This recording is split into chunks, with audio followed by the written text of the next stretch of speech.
Hey, everybody, thank you so much for watching. And you guys, thank you so much for coming here in Middletown. Thank you. I'm so happy that all of you have come here today. I appreciate it tremendously.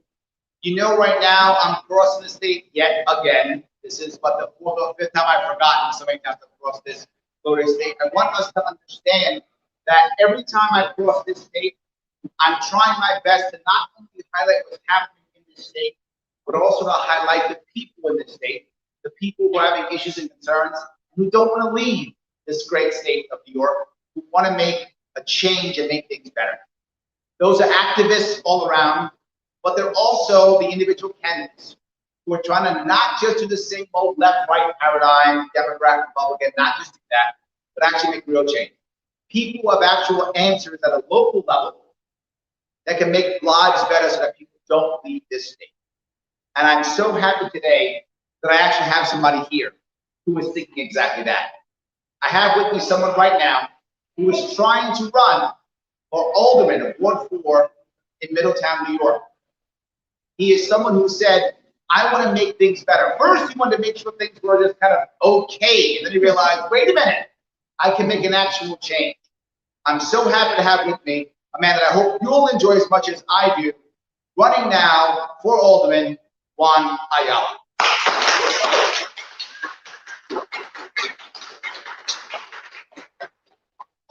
Hi, my name is Juan Ayala.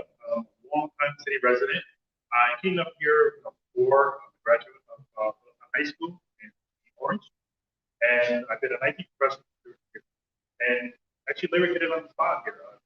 One of the reasons that sparked me to run is a lot of my family and friends are leaving this state. Yes. And I wanted to make a difference.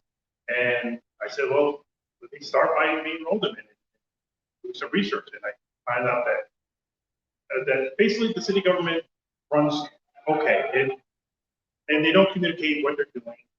They're not very accessible, and those was the main issue. And as I started this campaign, I found out that widely they were trying to, and they did have, of course, they passed local law number 1, which banned dispensaries and cafes, which would give the city of Middletown thousands of dollars in revenue, and basically just trample on our rights.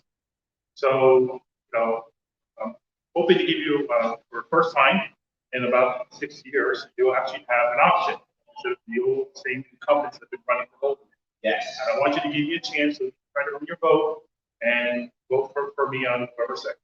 Awesome.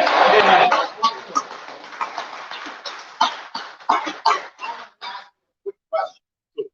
You are concerned about bringing so that the city is stopping bringing cannabis in the city, which is going to create more jobs, right? Right. So how can we stop it? What can we do to make things better? How can we fix that?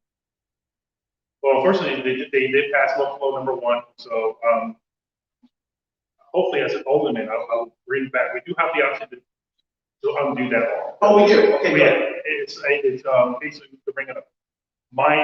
My issue is that I'm going to constantly be on the case to say, you know what, their excuse was that they didn't have time. Okay. But it's a poor excuse because we all know that by the time New York State gets everything set up, it's going to be 3 years before there's a dispensary cafe in here. Plenty of time for them to review the local laws. So it's just an excuse because they just don't want it. They have that old school mentality of, oh, there's a hot hit in the skate park. And by the way, banning Spencer's Cafe doesn't resolve that issue. It can still happen. In fact, you make it work because it doesn't have anywhere to go. Right.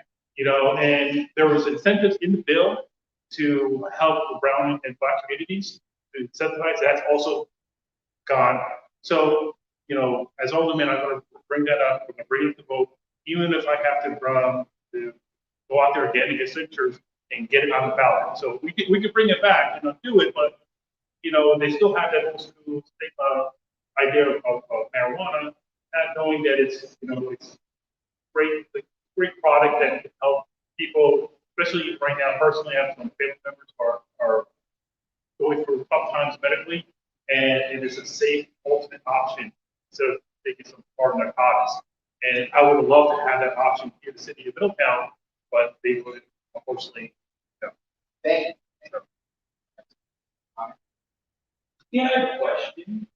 How do you navigate, how do you navigate working with the council, the alderman, the other alderman, and the mayor?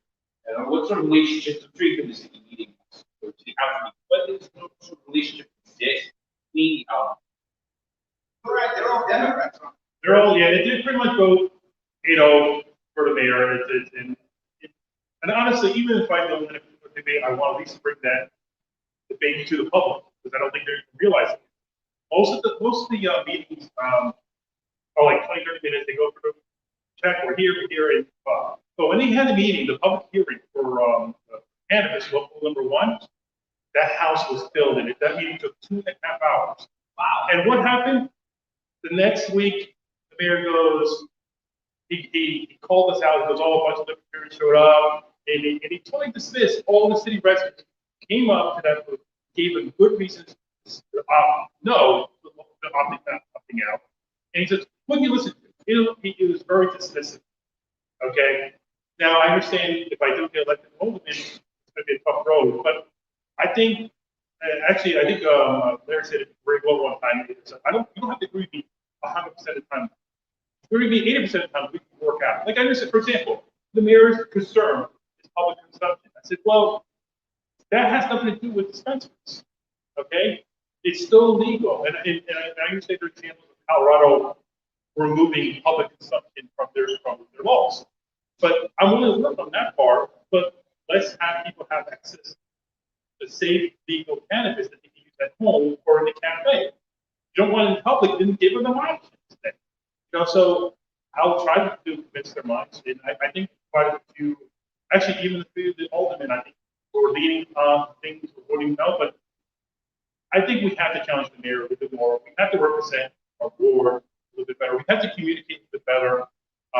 The website is very outdated.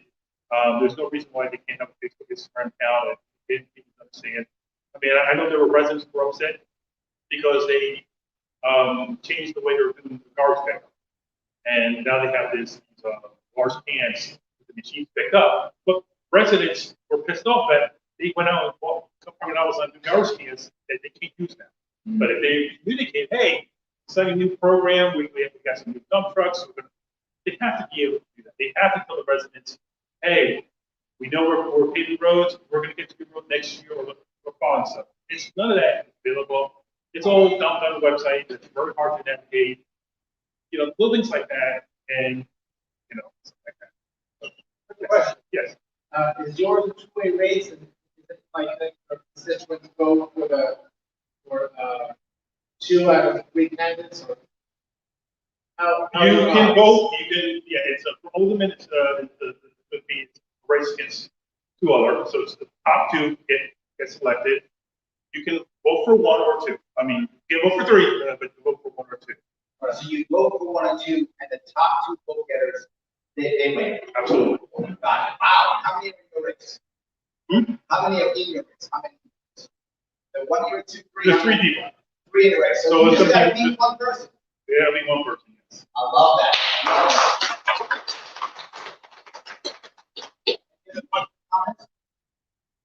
Oh, thank you, Juan. Thank you so much. I am so excited that what you just heard, he's in a race, 1 libertarian against 2 Democrats in New York, where he's only got to beat 1 of them, right? He's just got to beat 1 of them. So I agree, the top 2 can win this thing. We can do it. You guys watching, you here, if you want that to happen, you know what that takes. You know what I'm asking for, right? Yeah, money. That's what it takes. It takes money to make that happen. If you want to help out Juan, there's 2 ways you can. You can come here to this county, Orange County. You can come here and you can actually help them knock on doors, wave signs, all those things that are required, or you can send them some money, either one. And the website is juan4middletown.com. Click on that. Either say, hey, I'm here to volunteer. I'll come over and help out, or click the donate button and throw them some money. Right? Throw them $100, $20, $10, whatever you can, so you can buy those door hangers and you can buy those signs. We have a real chance at a local level of a libertarian actually winning. So again, it's www.vote4middletown.com.